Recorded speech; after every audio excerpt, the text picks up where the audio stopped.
If you run, then the signal that the story you're acting out is that the thing you're running from is bigger than you and that you have to hide. And that's just a recipe for anxiety.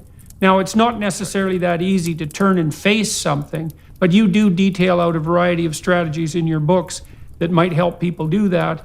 You can differentiate the problem. Like you might have been traumatized at work, let's say, or let's not use that sort of jargony phraseology. You may be having tremendous difficulties at work. You might be dealing with people who are tyrannical at work and find it very meaningless. And that's bothering you constantly. It's disturbing your sleep, for example, and it's haunting you.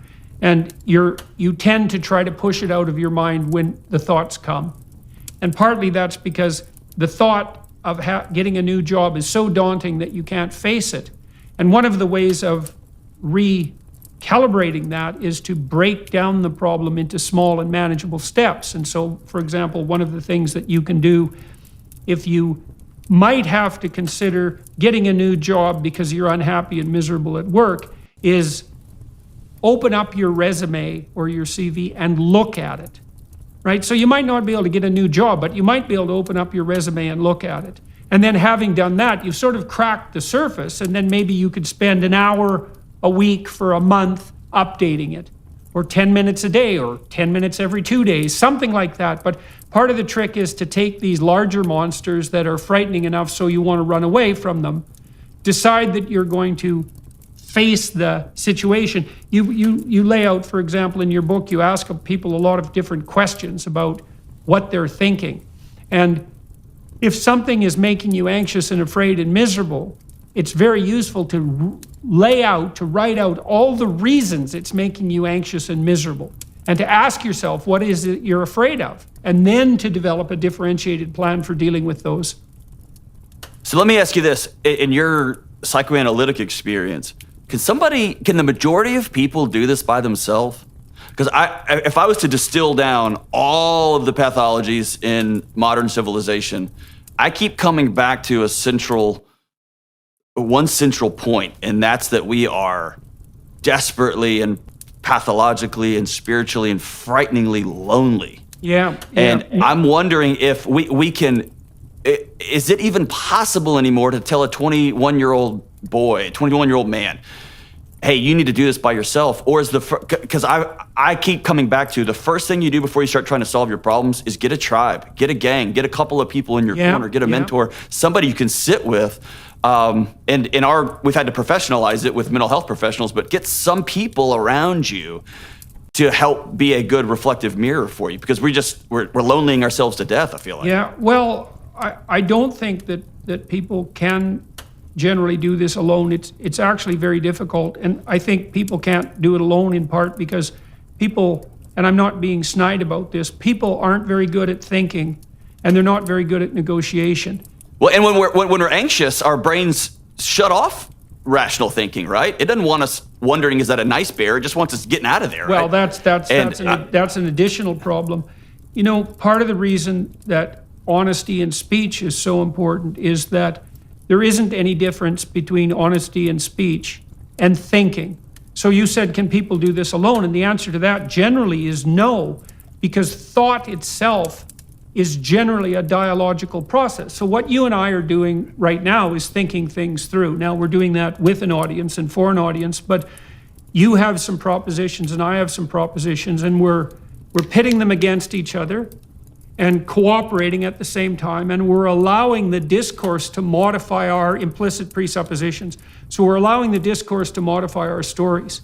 And thought itself is internalized dialogue, or trialogue if you're really sophisticated. Maybe you can break yourself into 3 people internally and have an argument, but it's very, very difficult for people to develop a systematic approach to thinking, and then to counter that with another internalized systematic approach to thinking, and do all of that alone. Generally, what happens in a healthy society, as you're pointing out, is that we have people around us to whom we can express our concerns, and then they react, and then you react to that. And that's thought. And the fact that we would even ask people to do that alone is an indication, as you pointed out, of how isolated and lonesome people have become. You know, you said friends are people you can tell good things to and people you can tell bad things to. And you have friends because friends keep you sane. And this is one of the things I liked about your book, is this insistence that sanity in some real sense is distributed. It's not something inside your head. It's something that you find as a consequence of being nested in a sequence, in a hierarchical sequence of proper relationships. And so if you could do it alone, man, you could do it in solitary confinement. And, you know, even antisocial criminals hate solitary confinement. We're social beyond belief. It's the way we punish prisoners, right? Is to put them in the hole. And we've just created a society where that's where we choose to live. And I love the idea of, I like to think of society, it's evenly distributed. We carry each other's burdens in different seasons. And that's the way through. There's just simply moments when my wife gets sick or my dad finds himself, my aging father's passing away. That's the old, holding your arms up in the desert narrative, right? Like we need other people to help us navigate these. And how many? I won't put my experiences into your marriage, but the number of times over the 2 decades I've been married that I've been hanging out with some friends that I trust, and I say, my wife said this and this, and my friends go, man, she's right. You're an idiot, right? And so I need that sort of iron sharpening iron, right, to help me reframe something that my body's taken off on.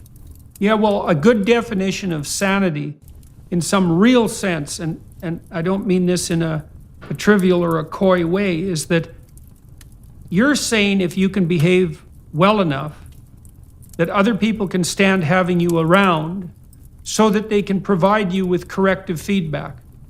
And if you're sane enough so that other people can stand having you around, they'll reward you when you deserve to be rewarded, and they'll punish you when you deserve to be punished. And all you need to do is pay really careful attention to that feedback, and you'll be sane and properly situated. Now, that can go wrong if the entire social community takes a pathological turn, and that makes things more complicated. And that does happen from time to time, but generally speaking, you have to be surrounded by people, and so we could walk through that. Very few people can function effectively without an intimate relationship. That's because you don't have anybody who's monitoring you over the medium to long run if you don't have an intimate relationship. And so how can you organize yourself intelligibly and sanely without the medium to long-term orientation? You just can't do it. And how can you tell if you're being a civilized human being if you're not bouncing your behavior off someone really close to you continually? You can't. That's right. You need the intimate relationship. You need the family, parents and siblings, children, for the same reason. And you need friends. You talk a lot in your book about friends, and you have some good practical advice, I would say, and this would be something for us usefully to concentrate on, I would say, as you talk about how people can make friends, because people really don't know. And so maybe you could share some of that with people who are watching and listening. Yeah, I think there's 2 tracks I want to follow, and one we can circle back to. This conversation we're having right now, evolutionarily, is I think we're running a fantastic experiment, because for all of the history of mankind, nobody could sit in and listen to you and I dialoguing this way unless they were in physical proximity, which that physical proximity is a form of intimacy. We're all in the same room, sharing the same meal, sharing the same fire. And now we've created this bizarre intimacy where people can drive to work for 2 hours, one way, and they can go on road trips, but they're sitting by the fire with us, right? And so there's this intellectual intimacy that's happening, but I think our bodies are hollering at us. When it comes to making friends, I spent a season, I was 2 inches from my wife, and I was 2,000 miles away from her. And I shared a bed with a woman that I loved, and I was profoundly lonely. And I always thought lonely was proximal, right? You have nobody around you. And so I think it's proximal and it's emotional. I mastered the art of being alone. I'm an introvert by nature, just a nerd. I love to read my books. And so I mastered the art of being alone in a crowded room. I can wave and smile and be completely on my own planet.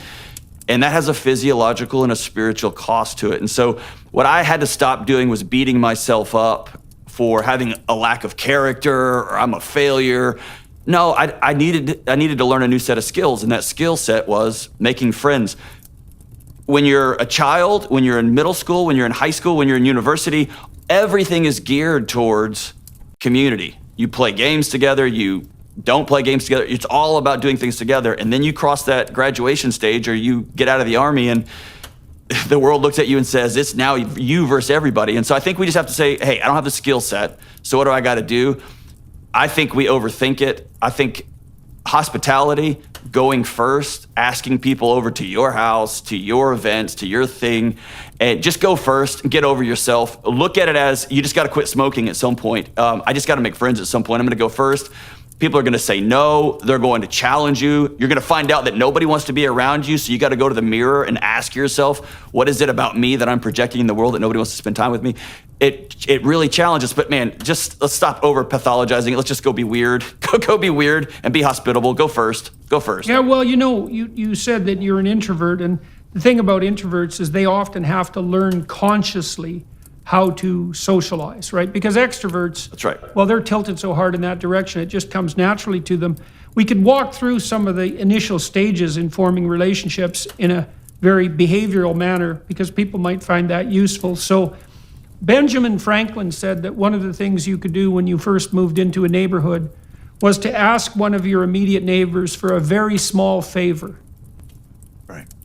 And the reason for that is because it gets the reciprocal trade moving in the proper direction. So people like to be of service to other people, and if you ask someone to do you a very small favor, then you put yourself in their debt, and then you can also reciprocate. So you allow them to show themselves in their best light because you allow them to easily indicate that they're positive and friendly and willing to do something for someone else, and they're very happy about that if you get it right. And then you're in their debt, so you can offer to do them a favor.